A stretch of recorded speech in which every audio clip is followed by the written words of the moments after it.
been in the removal business 22 years. 22 years. 22 years? Yeah. 22 and a half years. So you get a fair amount of experience then? Seen it all, done it all? Pretty much. I don't think you ever see it all, do it all. There's always something that Surprises you? well, that's the words I was going to say. Yeah. Surprises you. Sometimes shocks you. Sometimes, I mean, you think you've seen it all, and then something comes along. I don't believe that happened, or yeah. It's what, because you meet all different types of people, and you meet all different classes of people, and sometimes the poorer ones, or the ones that don't have, are the interesting ones, the clever ones. Not always, but it does happen that way, and there's a lot of unfortunate people, and there's a lot of eccentrics. Well, there's an old lady in a move in Glasgow, lovely sunny day, summer's day about 5 years ago, and her name was Megan. I remember the name very well, because Megan was very popular and all the neighbours were out. Some of them were actually crying because she was moving into a sheltered housing, and she'd lived there all her life, and most of her pals who were there just the same. So as we moved the last items into the van, Megan stuck her head out the window and shouts, "Robert, you forgot to take my drawers down." Well, I never lived that down. The neighbours were doubled up laughter. One of them looked shocked before it sunk in that she meant the actual drawers, which had been left in a cupboard, with probably her knickers in them as well, but that's beside the point. Definitely wasn't interested in that, but I never lived that down, and the guys that worked with me that day never let me forget that. Every now and again I would be in his company. "Robert, can you take my drawers down, please?" That was a funny one.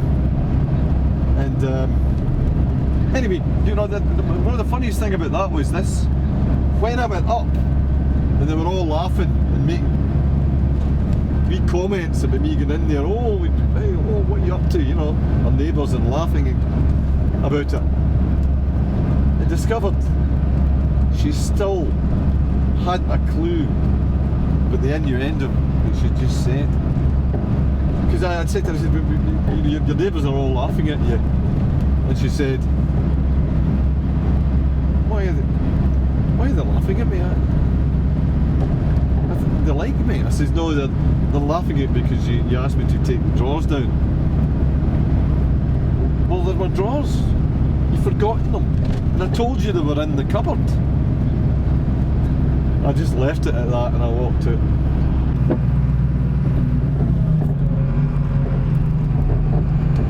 So, typical Birmingham, this is us stuck in the traffic on the M6. We're heading towards the M42, which branches off of it down to London, and this is typical of Birmingham here. This is a standard. You can go the toll road. The toll road costs money, so a lot of people avoid it. But and then when you hit this stuff, you think, Christ, I should have paid that £6. But for a truck this size, it's a lot more than £6. So we're 5.5 hours into the journey. Don't know when we're going to get to Dover. Probably another 3.5 to 4 hours. It's now about 7 o'clock at night. So we're going to get there maybe just before midnight. There's 23 ferries a day, and they travel basically every hour. And that's through the early hours as well. So it's a roll on, roll off thing, which means we don't have to worry about missing a ferry. There's always one after it.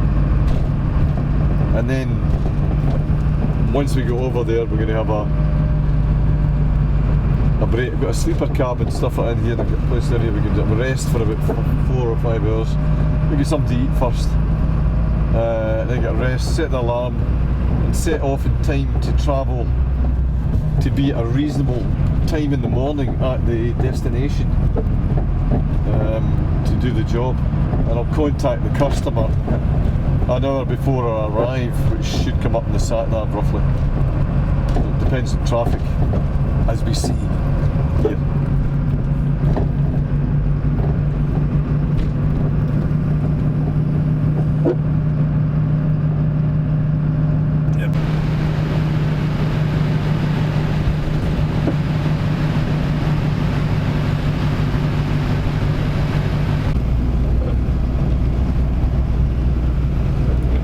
It's taking us, we're now just coming into Dover. It's basically just after, well, come up to 12 o'clock, after 12.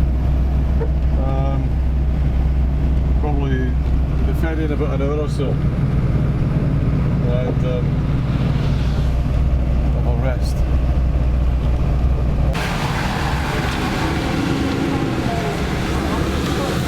There we go. Dover.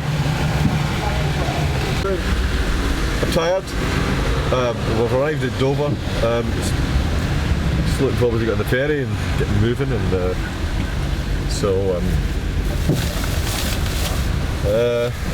on a bit of a rest. The journey never ever gets any shorter. Every time you do that journey, it just seems to take forever. So probably look very tired. And as you can hear, this is the people coming off. We'll be going on in probably about half an hour or so.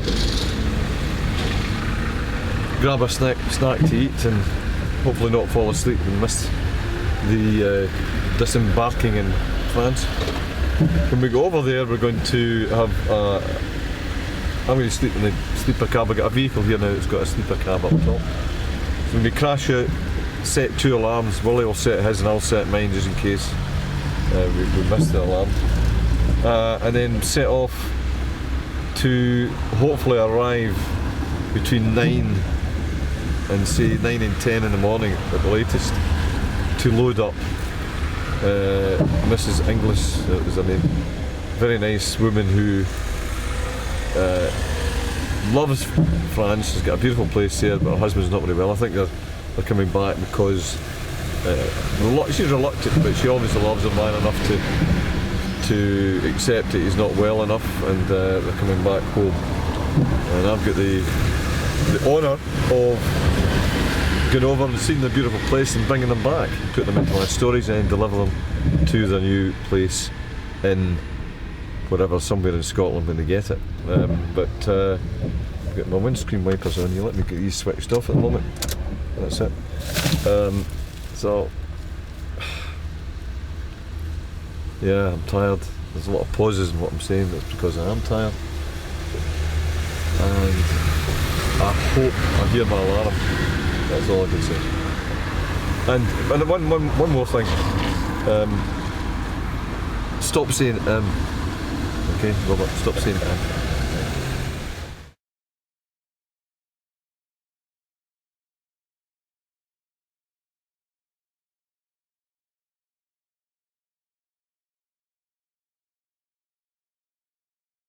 This has arrived off the ferry. We're going to punch in the details to the sat-nav for the address that we're going to. I've managed to park up, and anyway, this is Calais, just the outskirts of Calais. I haven't actually sort of driven on the motorway yet because I want to get the exact route, and that's what I'm doing. I'm trying to get the route to the address, find out the number of kilometres, roughly how long it's going to take, and see how long I can put my head down and have a bit of rest to be able to do this. I'm shattered, my God.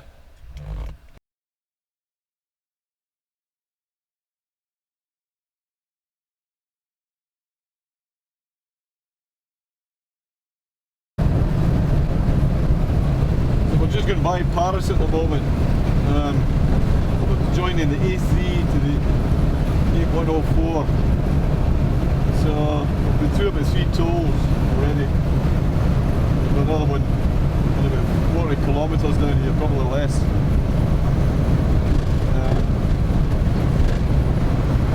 Traffic's really building up, as you can see. It's that time in the morning in Paris. We've got another, what, 240, 250 kilometres to go to get to our destination.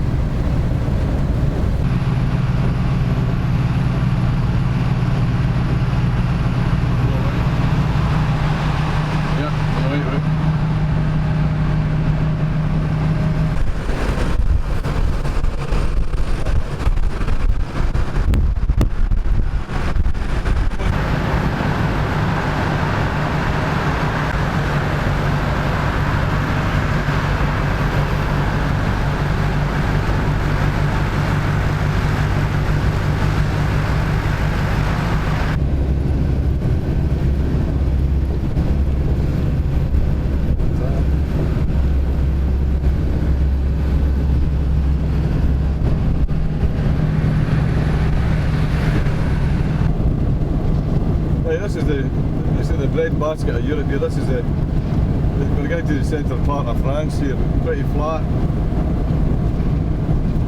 If you look beyond the trees there, it's like a pancake both sides over here as well. And it's very windy today, the way it's a head-on wind, there's nothing to block it. This is a big vehicle.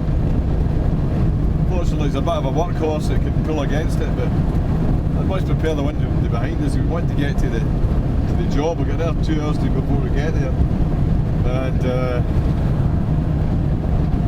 we're battling against this wind. Coming across these basically plains, flat. Look over that side, you can see it.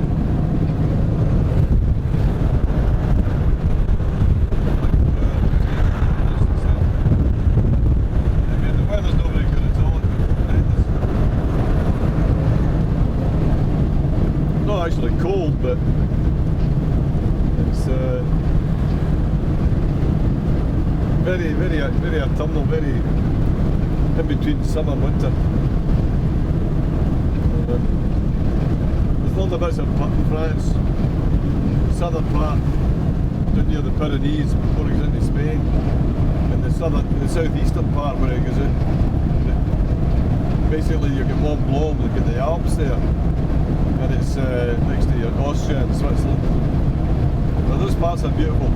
But also the bit that we're going to is full of vineyards, beautiful towns. It's near the coast. It's a holiday type of area. But it's also a wine area. A lot of chateaus and such like. So I'm quite curious to see what it looks like. Hopefully the weather will improve.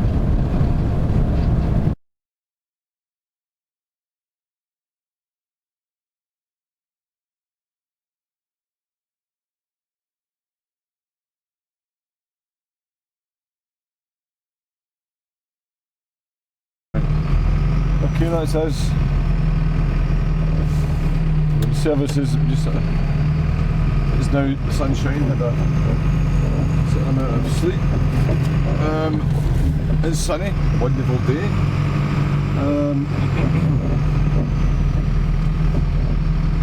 We're 5.5 hours away from Calais, but we'll probably stop in a few times before we get there, and we'll take a film of the day. Okay.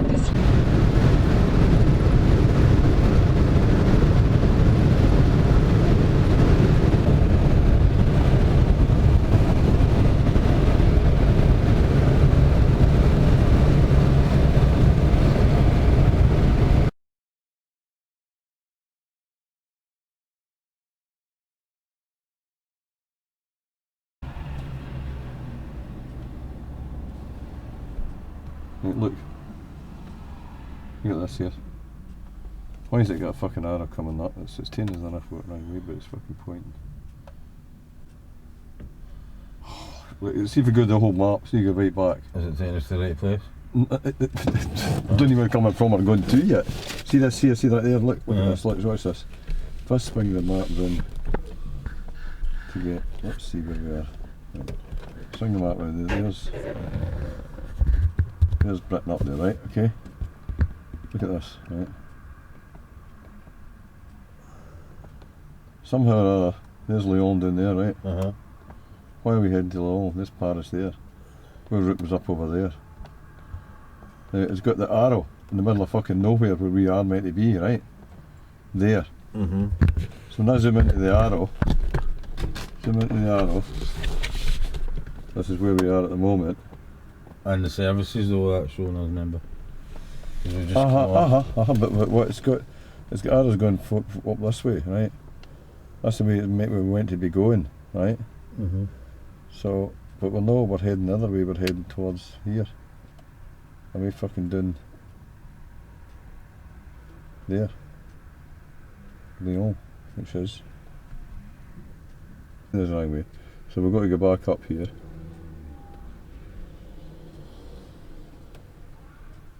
And that takes us onto the tent. And back there. Tours. And back there.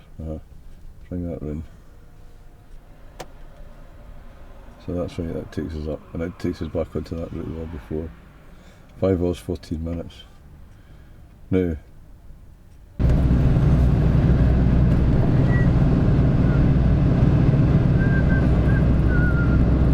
poplar trees, typical French, you know, fancy.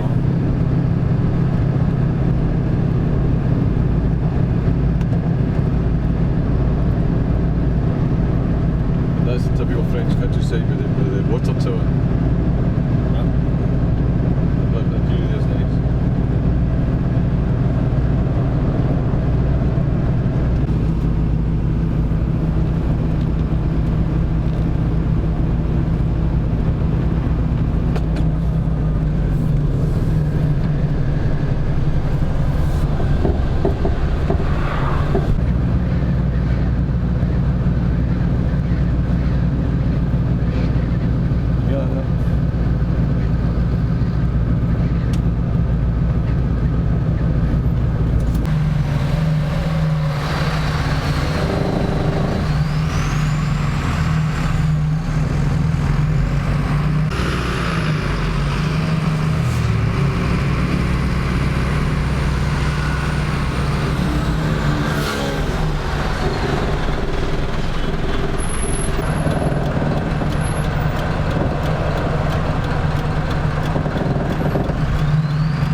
And you get, I better use a spin round here. And when you spin round, you're going to get a perfect view of it.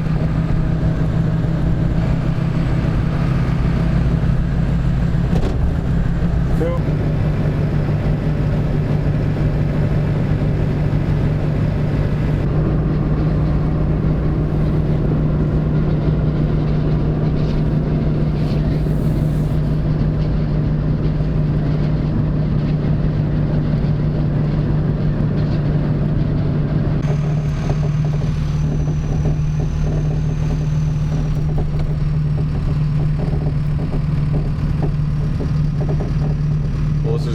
Carly, there's a roundabout with directions. Turned into the. There's a big massive truck sitting right there, mate. You know what it is? Oh, there's the sign. Okay. I'm not saying trucks can't come in, Wally. I'm just saying the trucks will know where they can come in, that's all. Right, okay. That's nice, yeah. Yeah, I'm recording anyway, so what is you saying? Right, so basically we're going to go around here, we're going to try and get to the docks from here. Yeah, I would just follow that.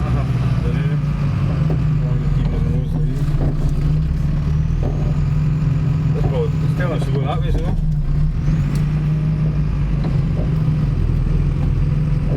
Okay. Right. So this is obviously the In 600 metres, use the right lane to turn right onto Boulevard de